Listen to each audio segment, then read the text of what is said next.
বেশ কিছুদিন হলো মীনাক্ষীর নতুন বিয়ে হয়েছে, আর নতুন বিয়ে হওয়ার কারণে সংসারে তাকে দিয়ে তেমন কেউ কাজও করাচ্ছিল না।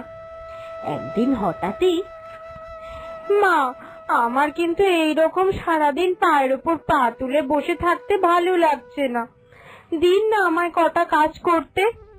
আপনার বয়স হয়েছে, আপনাকে সংসারে সব কাজ করতে হয়, আর আমি নতুন বৌমা বলে তোলা কাপড়ের মতো চুপচাপ বসে রয়েছি।